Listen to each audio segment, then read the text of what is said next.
The sun was beating down hard on the Arizona Desert Highway when Officer Danny Martinez saw the black motorcycle coming his way. It was a Tuesday afternoon and the road was mostly empty, except for a few trucks passing by every now and then. Danny had been sitting in his patrol car for about an hour waiting for something to happen, because it was one of those slow days where nothing much was going on. His partner Kyle Hudson was in the passenger seat scrolling through his phone and looking bored out of his mind. The motorcycle was moving fast but not crazy fast, and Danny figured it was maybe doing 60 in a 55 zone, which was not a big deal, but it was still over the limit. He looked at Kyle and said they should pull the guy over just to check things out. Kyle nodded and put his phone away as Danny turned on the lights and pulled out onto the highway behind the motorcycle. The rider saw them right away and started slowing down smoothly, without any jerking or sudden moves, which Danny always appreciated, because it meant the person was probably not going to give them trouble. The motorcycle pulled over onto the shoulder and came to a complete stop. Danny radioed dispatch and told them he was making a traffic stop at mile marker 183 on eastbound route 40. Kyle was already typing the license plate number into the computer to run a check on it. Danny opened his door and stepped out into the heat, which hit him like a wave. The rider had already taken off his helmet by the time Danny walked up to the motorcycle. The man was black and looked to be in his late 30s with short hair and a calm expression on his face. He was wearing a leather jacket even though it was probably 95 degrees outside, and Danny wondered how he was not melting in that thing. The man had his hands resting on the handlebars where Danny could see them, which was another good sign. Danny approached carefully like he always did and asked for license and registration. The rider reached into his jacket slowly and pulled out his wallet. He handed Danny a military ID card along with his driver's license. Danny looked at the military ID and saw that it said, Major Marcus Cole from the United States Marine Corps. Danny had pulled over military guys before, and it was usually pretty straightforward, but something about this felt different. He looked at the license and the ID again and then back at the man on the motorcycle. Marcus Cole was looking at him with those calm eyes and waiting patiently. Danny asked if there was any reason he was going over the speed limit, and Marcus said he had not realized he was going that fast, and apologized. It was a simple answer, and Danny was about to head back to the patrol car when Kyle stuck his head out the window and called him over. Danny told Marcus to stay put and walked back to the car. Kyle had a weird look on his face and said that dispatch was telling them to hold their position. Danny asked what that meant, and Kyle said he had no idea, but dispatch sounded serious about it. Danny felt a little uneasy now because holding position was not something they usually did for a simple traffic stop. He asked Kyle if there was a warrant or something on the guy, but Kyle shook his head and said the record was clean, but there was some kind of flag on the ID that triggered an alert when he ran it through the system. Danny looked back at Marcus, who was still sitting calmly on his motorcycle with his hands visible and not making any moves. Then Danny heard something in the distance.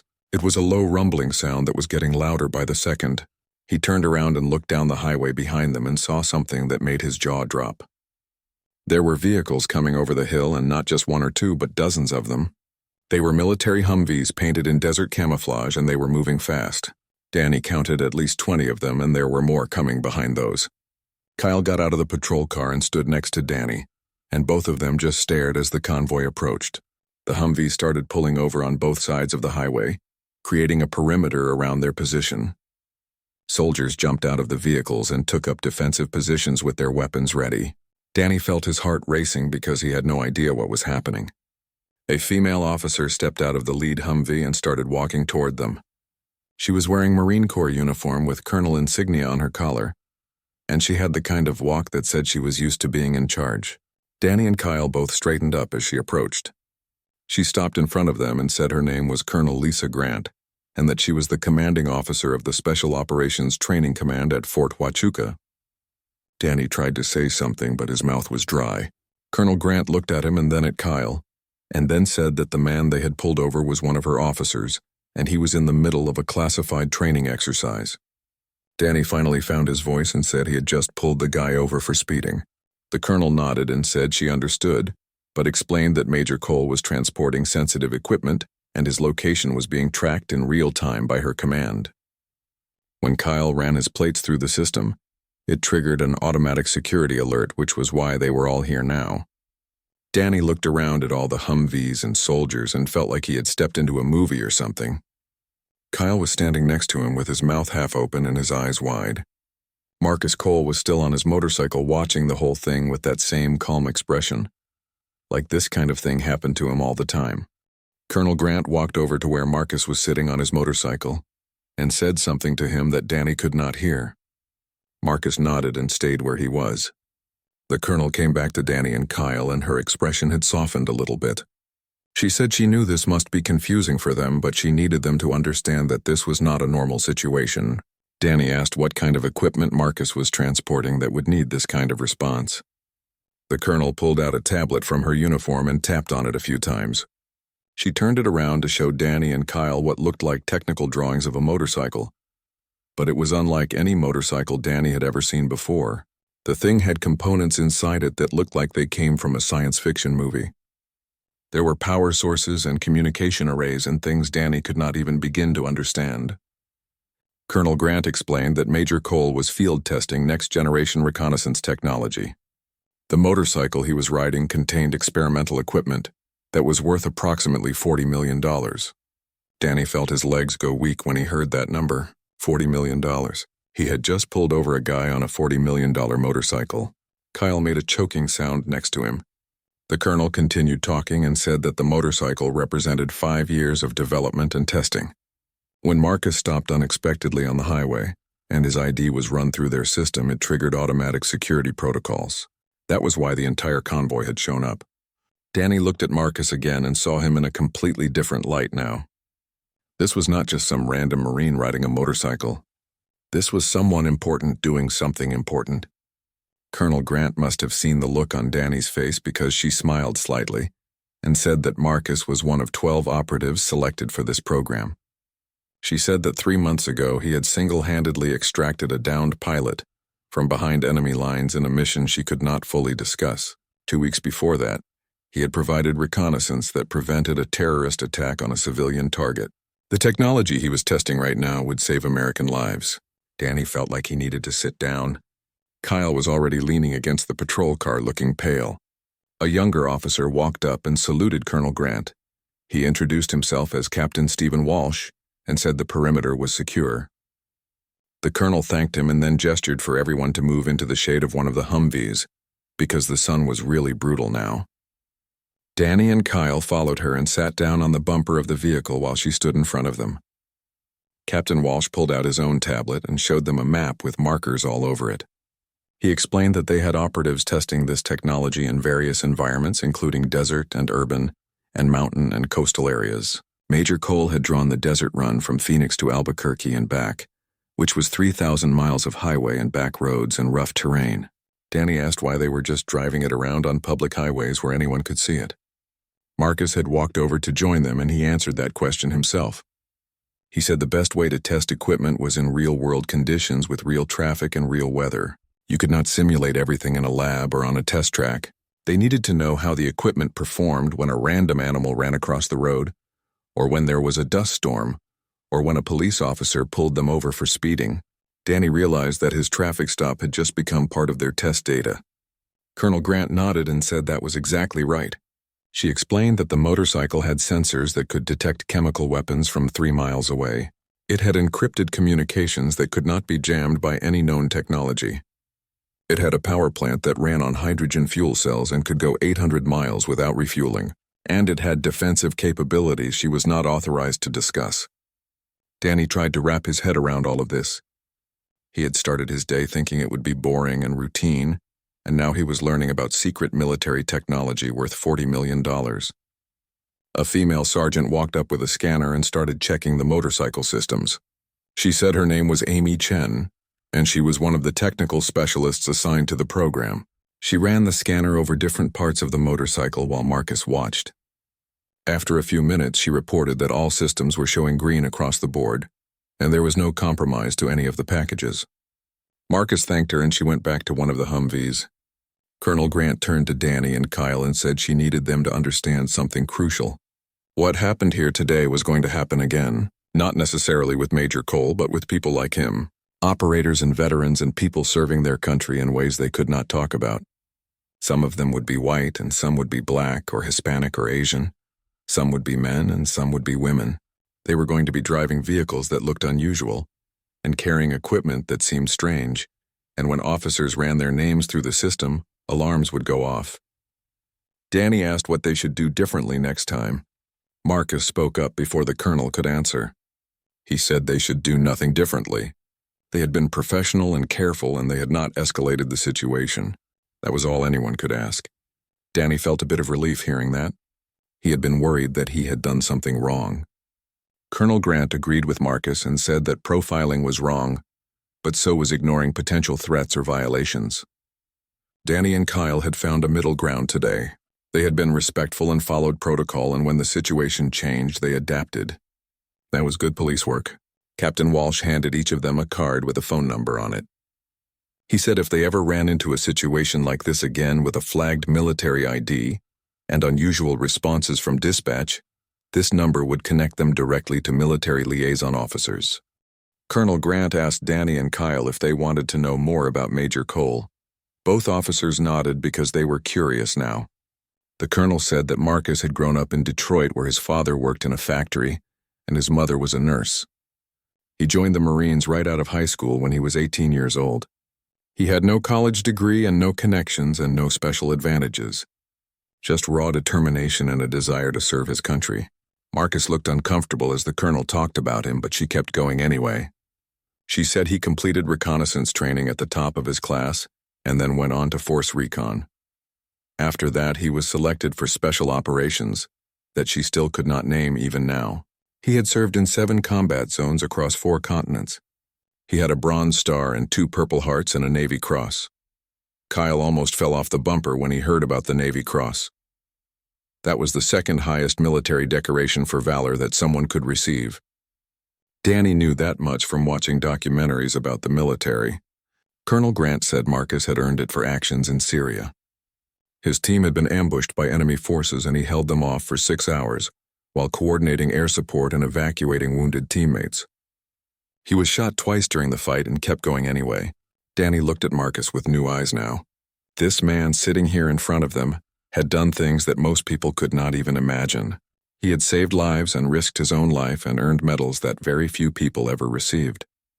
And Danny had pulled him over for going 5 miles per hour over the speed limit. Marcus must have seen the look on Danny's face because he spoke up and said that Danny should not feel bad about it. From Danny's perspective, Marcus was just another guy on a motorcycle. Danny had been right to stop him. Colonel Grant agreed and said that profiling was a real problem in America. Even someone like Marcus, who wore the uniform and had an incredible record, still got second-guessed and stopped and questioned. It came with the territory of being a black man in America. Danny felt a weight in his chest hearing that. He had always tried to be fair, but he knew the statistics. He knew that black drivers got pulled over more often than white drivers. He knew that even when black people did everything right, they still faced suspicion. Marcus was proof of that. Here was a man who had literally taken bullets for his country, and he still had to deal with being profiled. Captain Walsh joined the conversation and said that Marcus was one of the most professional operators he had ever worked with. He said Marcus never complained and never made excuses and always got the job done. The other 11 operatives in the program all respected him because he led by example. Colonel Grant added that Marcus had turned down multiple opportunities for easier assignments because he wanted to be where the action was. He could have taken a desk job years ago and coasted to retirement, but that was not who he was. Marcus finally spoke up and said they were making him sound like some kind of superhero, when really he was just doing his job like everyone else. Colonel Grant smiled and said that humility was one of his best qualities, but also one of his most annoying ones, because he never took credit for anything. Danny asked Marcus how long he had been in the Marines. Marcus said it had been 20 years now, 20 years of service to his country, 20 years of deployments and training and missions, 20 years of being away from family and friends and normal life. Danny could not imagine making that kind of sacrifice. He had been a police officer for 8 years, and some days that felt like too much. Marcus said the hardest part was not the combat or the danger. The hardest part was missing the normal things. Missing birthdays and holidays and just everyday moments with the people you loved. He said his mother had passed away 3 years ago while he was deployed, and he did not make it back in time to say goodbye. That was something he would carry with him forever. The group was quiet for a moment. Even Colonel Grant looked somber. Kyle asked Marcus why he kept doing it if it was so hard. Marcus thought about that for a moment and then said it was because he believed in something bigger than himself. He believed that what he did mattered and that it made a difference. Every mission he completed and every piece of intelligence he gathered and every test he ran on this motorcycle brought them one step closer to keeping people safe. That was worth the sacrifice. Danny felt something shift inside him. He had become a police officer because he wanted to help people and protect his community. But somewhere along the way, he had gotten caught up in the routine and the paperwork and the politics. Hearing Marcus talk reminded him why he had put on the badge in the first place. Colonel Grant checked her watch and said they needed to wrap things up because Marcus still had 800 miles to cover before the day was done. She told Danny and Kyle that they would need to sign non-disclosure agreements about what they had seen and heard today. Captain Walsh had the forms ready and both officers signed them without hesitation. The colonel thanked them for their professionalism and said she hoped they understood now why the response had been so intense. Danny said he understood completely. Kyle nodded and said it was actually pretty cool to see all of this, even if it had been scary at first. Marcus walked back to his motorcycle and did a final check of the systems. Sergeant Chen came over and ran one more scan to make sure everything was functioning properly. She gave Marcus a thumbs up and he nodded. Colonel Grant shook hands with Danny and Kyle and told them they had handled the situation exactly right. She said not every officer would have stayed calm when dozens of military vehicles showed up out of nowhere. The fact that they kept their composure and remained professional spoke well of their training and character. Danny watched as the Marines started preparing to leave. Soldiers were climbing back into their Humvees and checking their equipment. The whole operation was happening with military precision and efficiency. Colonel Grant pulled Danny aside for a private conversation away from the others. She said she wanted to be frank with him about something. Danny told her to go ahead. The colonel said she had watched the body camera footage from the traffic stop. Her people had pulled it from dispatch during the response so they could see what had happened. She wanted Danny to know that he had been fair and calm during the entire interaction. He had treated Marcus the way every officer should treat every citizen, with respect and professionalism. That mattered more than Danny probably realized. Danny felt both proud and humbled hearing that. The colonel continued and said she had known Marcus Cole for 8 years. He was one of the finest officers she had ever served with, but he had also had to work twice as hard as anyone else to get half the recognition, not because he was not good enough, but because some people could not see past the color of his skin. Danny started to say something, but Colonel Grant held up her hand. She said she knew Danny tried to be fair and she could see that in how he handled the stop, but she wanted him to remember something important. Every time Marcus put on that uniform and every time he rode that motorcycle for his country, he was making a choice to serve a nation that did not always serve him back. He did it anyway because that was who he was. Danny felt the weight of those words settle on his shoulders. He looked over at Marcus, who was talking with Sergeant Chen about the motorcycle systems. Here was a man who had given 20 years of his life to protecting a country that still saw him as suspicious, a country where he could be a decorated war hero and still get pulled over for driving 5 miles per hour too fast. Colonel Grant put her hand on Danny's shoulder and said she was not trying to make him feel guilty. She just wanted him to understand the reality that people like Marcus faced every day. She said Danny should keep doing what he was doing, because officers like him were part of the solution, but he should also keep learning and growing and questioning his assumptions. Kyle had walked over to Marcus and was asking him questions about the motorcycle. Marcus was patiently explaining some of the basic features without revealing anything classified. Kyle was nodding along like an excited kid, which made Marcus smile. Danny joined them and apologized to Marcus for taking up so much of his time. Marcus waved off the apology and said it was fine. He said he would rather have this kind of interaction with police officers than the alternative. Danny asked what he meant by that. Marcus hesitated for a moment, and then said that not every traffic stop went as smoothly as this one had.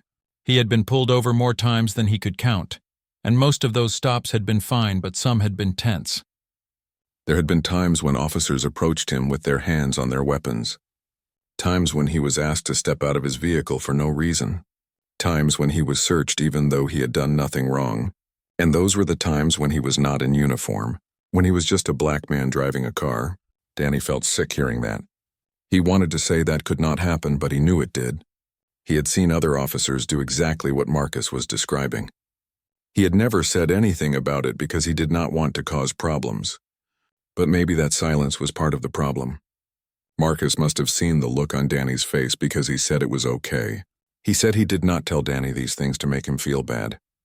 He just wanted Danny to understand that the badge and the gun came with a responsibility to see people as people first, to give them the benefit of the doubt when possible, to treat them with dignity even when you were enforcing the law. Those were the things that separated good officers from bad ones. Colonel Grant came back over and said it was time to move out. The convoy needed to return to base and Marcus needed to get back on schedule. Captain Walsh was already in his Humvee coordinating the departure.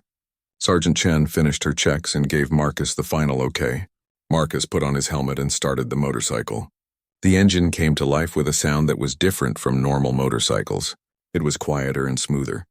Danny realized that was probably part of the experimental technology. Marcus raised his visor and looked at Danny and Kyle. He thanked them for their service and for treating him with respect. He said that might sound simple, but it was not always a given.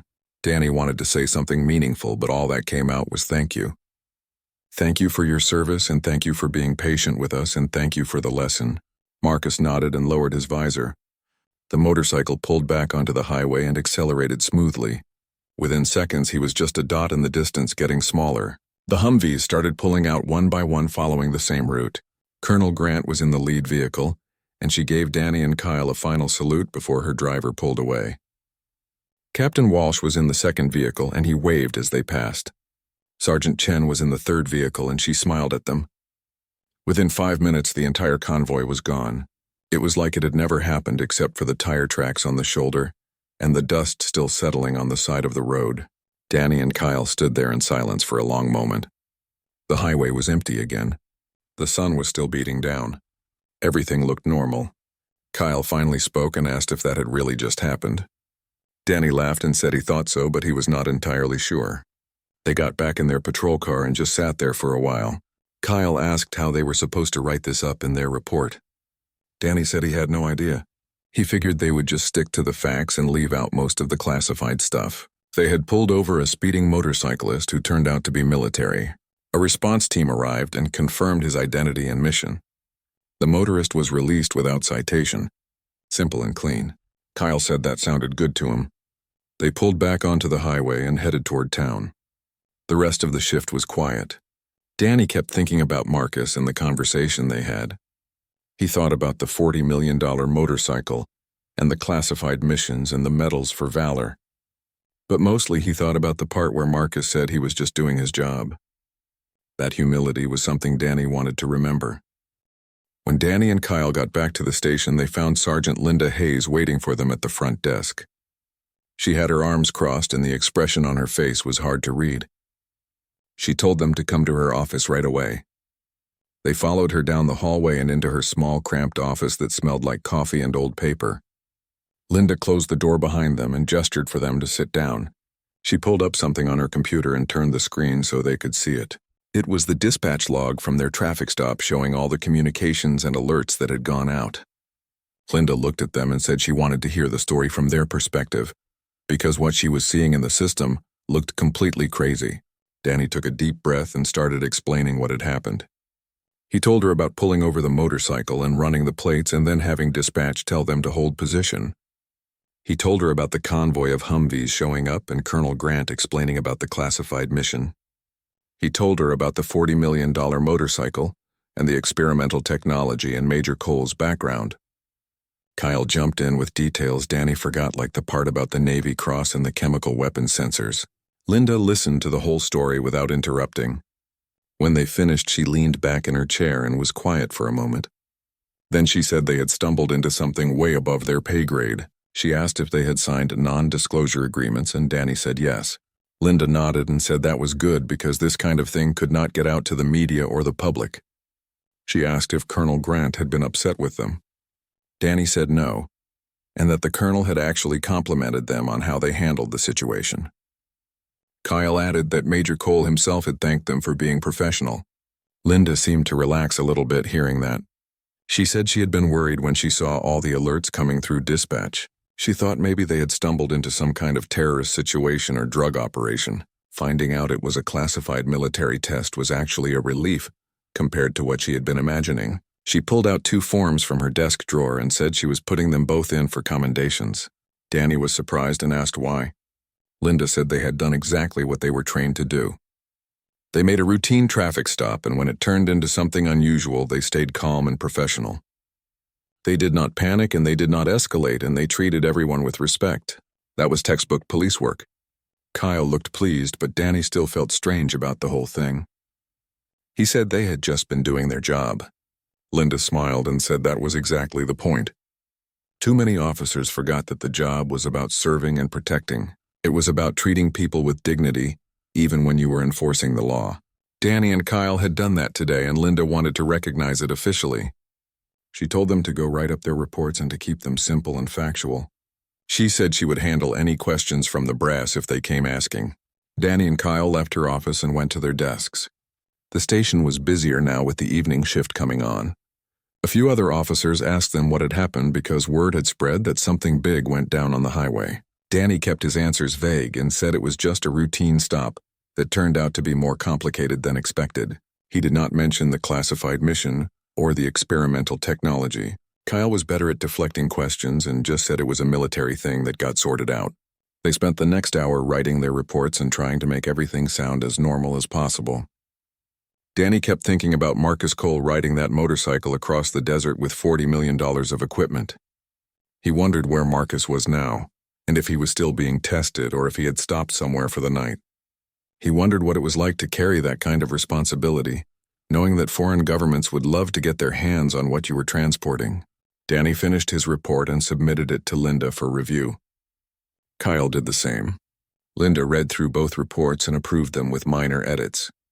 She said they had done a good job keeping it professional and not revealing anything classified. The rest of the shift was uneventful. Danny and Kyle went out on a few more calls, including a fender bender and a noise complaint. Normal stuff that felt almost boring after what had happened earlier. When their shift ended, Danny drove home thinking about everything. He lived in a small house on the edge of town with his wife Claire and their 2 kids. Claire was in the kitchen making dinner when he walked in. She could tell something was different about him right away. She asked if everything was okay, and Danny said yes, but that he had an interesting day. He could not tell her most of it because of the non-disclosure agreement. But he told her he met someone who made him think about why he became a police officer in the first place. Claire smiled and said that sounded like a good thing. She asked if he wanted to talk about it more, but Danny said he needed to process it himself first. After dinner, Danny sat in his backyard watching his kids play. They were 7 and 9 years old, and still at that age where everything was simple. They did not think about complicated things like racial profiling or military secrets or the sacrifices people made to keep them safe. Danny hoped they could stay innocent like that for as long as possible. But he also hoped that when they grew up, they would understand that the world was complicated and that doing the right thing was not always easy. He hoped they would see people as people first, regardless of their skin color or background. He hoped they would have the courage to stand up for what was right even when it was uncomfortable. Claire came out and sat next to him. She put her hand on his shoulder and asked again if he was okay. Danny said he was more than okay. He said he had been reminded today of something important, that every interaction mattered. Every choice to be respectful or dismissive, kind or harsh, understanding or judgmental. Those choices added up over time and shaped the kind of world we lived in. Claire said that sounded very philosophical for someone who had just worked a regular shift. Danny laughed and said maybe he was getting old and sentimental. But deep down he knew it was more than that. Meeting Marcus Cole had changed something in him. It had reminded him that behind every face was a story, and that every person deserved to be treated with dignity. The next morning, Danny woke up thinking about the traffic stop. He had dreamed about Humvees and motorcycles and desert highways. Claire was already up making breakfast for the kids before school. Danny joined her in the kitchen and poured himself a cup of coffee. He still felt like the whole thing had been surreal, like it might not have actually happened. But then he remembered the card that Captain Walsh had given him with the military liaison number on it. That was real. He had put it in his wallet before going home. At the station that morning, there was a different energy in the air. Word had spread about what happened, even though Danny and Kyle had tried to keep it quiet. A few officers came up to Danny asking questions, but he stuck to his story about it being a military matter. That got resolved. Sergeant Linda called a brief meeting before the shift started. She told everyone that sometimes they would encounter situations that involved classified government operations. When that happened, the protocol was to stay calm and follow instructions from dispatch and treat everyone with professionalism. She did not mention Danny and Kyle specifically, but everyone knew what she was talking about. Kyle seemed to be enjoying his moment of fame a little bit. He was telling anyone who would listen about the convoy of Humvees showing up. Danny noticed that Kyle was leaving out the parts about racial profiling and the serious conversations they had. He was just focusing on the cool military hardware and the action movie aspects of it. Danny understood why. That stuff was easier to talk about than the uncomfortable truths. But Danny could not stop thinking about those uncomfortable truths. He kept replaying the conversation with Colonel Grant about how Marcus had to work twice as hard for half the recognition. He thought about what Marcus said about being pulled over repeatedly and sometimes being treated like a criminal, even though he was a decorated war hero. That afternoon, Danny and Kyle were back on patrol. They pulled over a few speeders and responded to a shoplifting call at a convenience store. Normal police work that felt routine after yesterday. But Danny noticed he was paying more attention to how he approached people. He was making more eye contact. He was listening more carefully. He was trying to see the person behind the situation. Kyle noticed and asked if Danny was okay. Danny said he was fine, but that yesterday had made him think about things differently. Kyle said he got it and that meeting a real-life hero like Major Cole was pretty intense. But Danny wanted to explain that it was more than just meeting a hero. It was about understanding that everyone had a story, and that assumptions could be dangerous. Kyle nodded, but Danny was not sure he really understood. Maybe he would in time. Maybe this would be something that changed Kyle too, even if it took a while to sink in. That evening, Danny got a call on his cell phone from a number he did not recognize. He almost did not answer it, but something made him pick up. A voice on the other end said this was Colonel Grant. Danny was surprised and asked how she got his personal number. The colonel said she had her ways and then laughed. She said she was calling because she wanted to thank him again for how he handled the situation yesterday. She also wanted to let him know that Major Cole had completed his desert run successfully. The motorcycle had performed perfectly, and the data they collected would be invaluable for the program.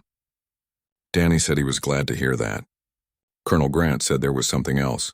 She said Marcus had specifically asked her to call Danny and pass along a message. He wanted Danny to know that their conversation had meant something to him.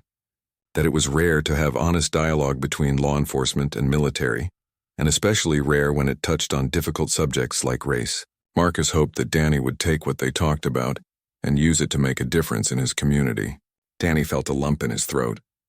He thanked the colonel for calling and said he would definitely take those words to heart.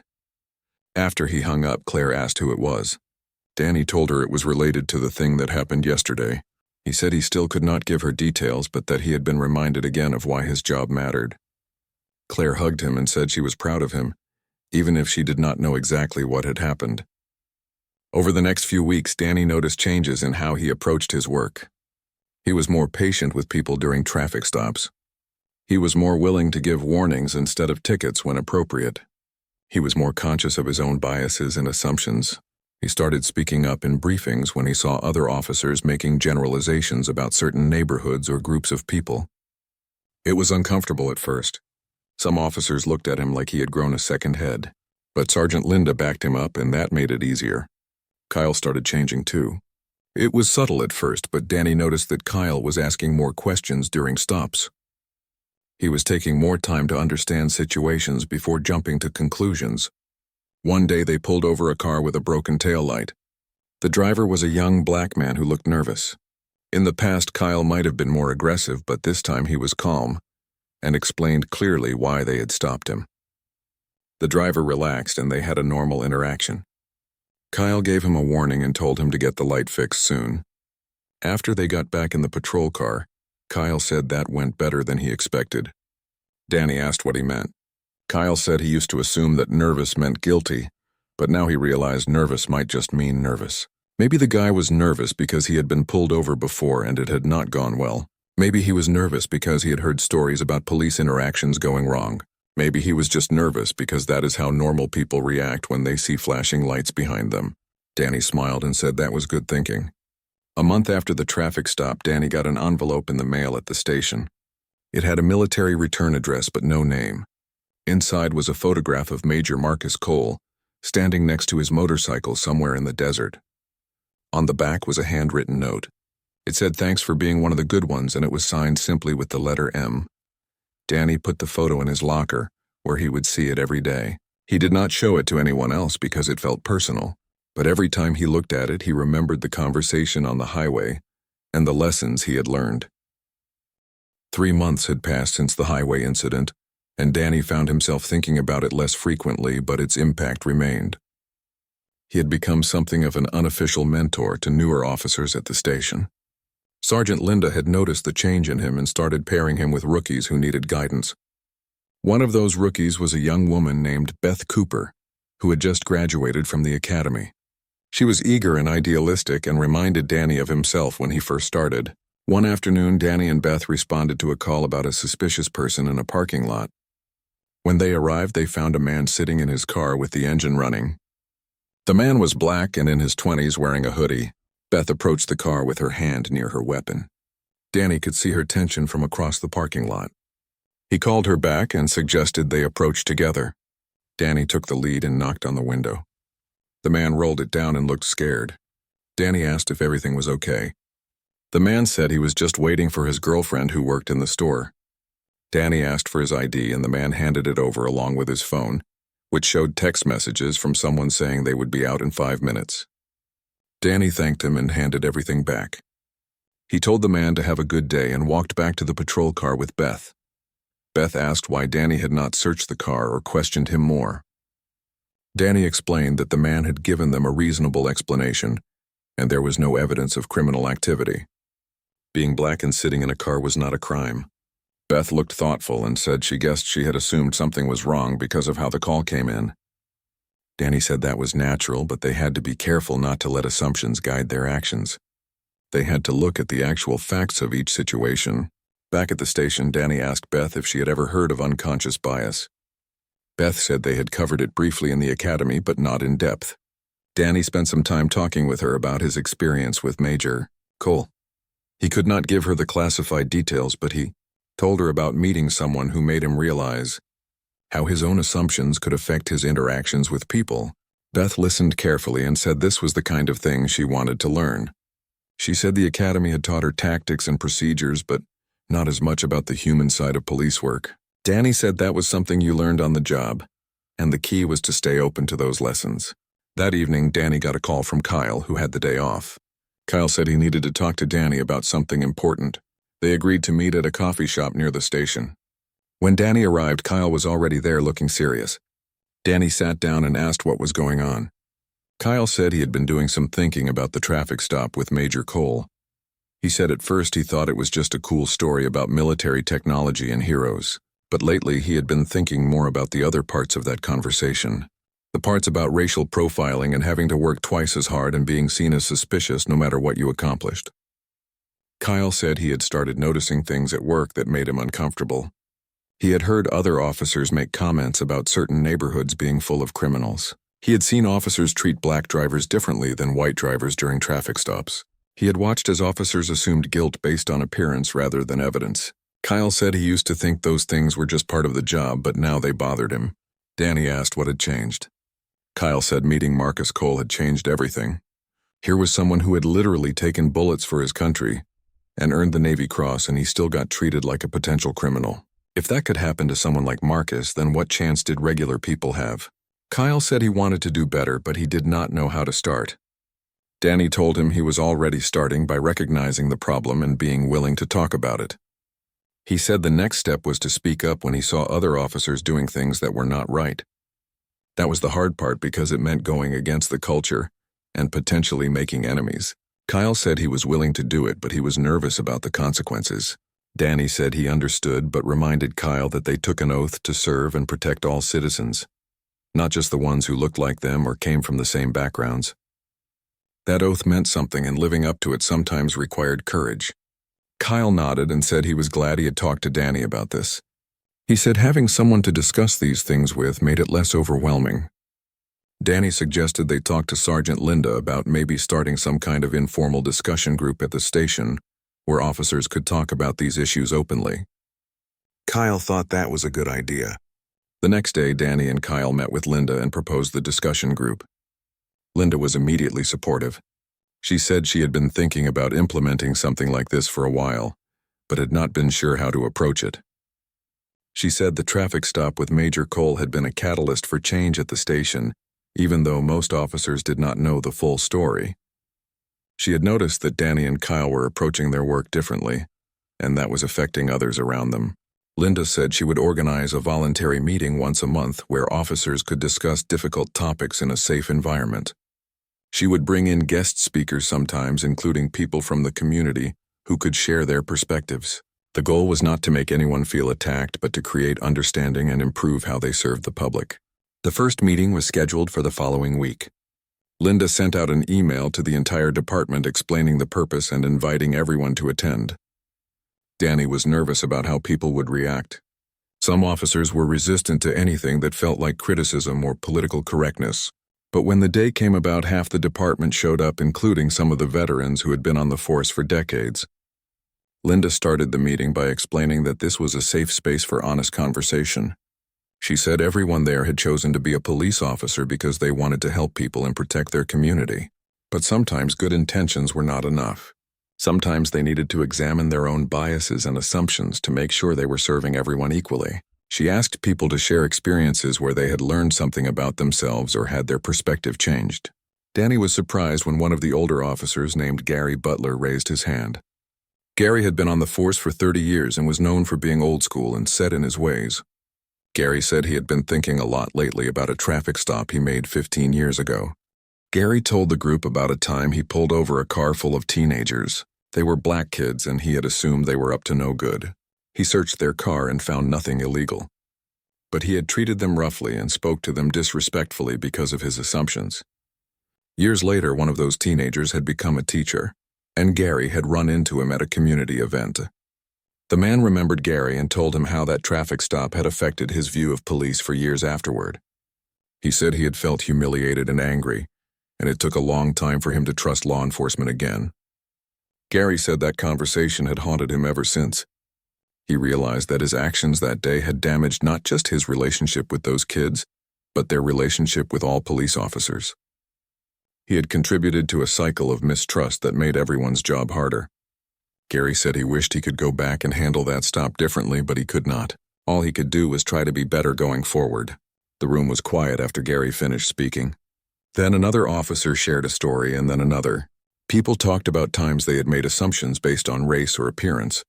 Times they had treated people differently without even realizing it. Times they had been called out for their behavior and initially felt defensive, but later understood the criticism was valid. Danny shared his story about the traffic stop with Major Cole without revealing the classified details. He talked about meeting someone who had given everything to his country and still faced suspicion and profiling. He talked about how that encounter had made him examine his own behavior and try to do better. Beth, the rookie officer, raised her hand and said she was grateful for the conversation. She said as a new officer she was still forming her approach to the job, and hearing these stories was helping her understand what kind of officer she wanted to be. She said she wanted to be someone who saw people as individuals and treated everyone with respect regardless of their background. After the meeting, several officers came up to Danny and thanked him for speaking up. Some shared their own stories privately. A few admitted they had been skeptical about the meeting, but found it valuable. Sergeant Linda told Danny she was proud of him and that this was exactly the kind of leadership the department needed. Over the following months, the discussion meetings continued and attendance grew. Officers started holding each other accountable in the field. When someone made a comment based on stereotypes, others would gently push back. When someone suggested approaching a situation in a way that seemed biased, others would offer alternative perspectives. The changes were gradual, but they were real. 6 months after the original traffic stop, Danny got another call from Colonel Grant. She said Major Cole wanted to speak with him directly, if that was okay. Danny said, of course. A few seconds later, Marcus came on the line. His voice was warm and friendly. He said he had heard through military channels that something interesting was happening at Danny's police station.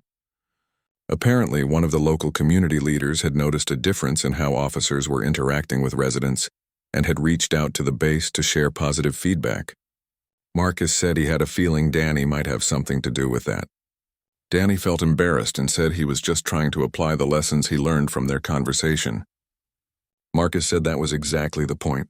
One interaction had led to reflection, which led to conversation, which led to change. That was how progress happened. Not through grand gestures, but through individual people choosing to be better, and then helping others do the same. Marcus said his testing program was wrapping up and he would be transitioning to a new assignment soon. He did not know if he would ever ride through Arizona again, but he wanted Danny to know that their brief encounter had meant something to him too. It reminded him that there were good people in law enforcement who genuinely wanted to serve and protect everyone. That gave him hope. After they hung up, Danny sat in his patrol car thinking about the past 6 months. He thought about how one traffic stop had changed so much. Not just for him, but for Kyle and Beth and Gary and others at the station.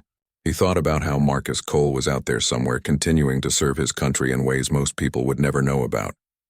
He thought about all the small interactions that happened every day between police and citizens, and how each one was an opportunity to build trust or break it. Danny pulled out the photograph of Marcus standing next to the motorcycle. He had carried it with him ever since receiving it. He looked at Marcus's face in the photo and saw not just a decorated war hero or a test pilot for experimental technology, but a person. A human being who had chosen to serve despite facing obstacles and discrimination. A person who believed in something bigger than himself and worked to make the world better. Danny realized that was what he wanted to be too. Not perfect because that was impossible, but someone who tried every day to do better, someone who treated people with dignity and respect, someone who stood up for what was right even when it was uncomfortable, someone who understood that progress came from countless small choices adding up over time. He put the photo back in his pocket and started the patrol car. There were calls to respond to and people to help and a community to serve. It was just another day on the job, but somehow it felt different. It felt meaningful. Kyle got in the passenger seat and asked if Danny was ready to roll. Danny smiled and said he was. As they pulled out onto the highway, Danny thought about Major Marcus Cole riding across the desert on that experimental motorcycle. He wondered what challenges Marcus was facing now and what missions he was carrying out in secret. He hoped Marcus knew that his impact extended beyond whatever classified work he was doing. He had changed lives without even trying, just by being willing to have an honest conversation with 2 police officers on a random Tuesday afternoon. That was the power of human connection. That was the potential in every interaction. That was the hope for a better future. The patrol car merged into traffic and Danny focused on the road ahead. There were no convoys of Humvees today, and no experimental motorcycles and no dramatic encounters. Just normal police work in a small Arizona town. But Danny had learned that normal moments could be profound if you approached them with the right mindset. Every traffic stop was a chance to treat someone with respect. Every call was an opportunity to help someone in need. Every shift was a chance to make the community a little bit better. As the sun set over the desert, Danny thought about all the people out there doing jobs that most others never saw.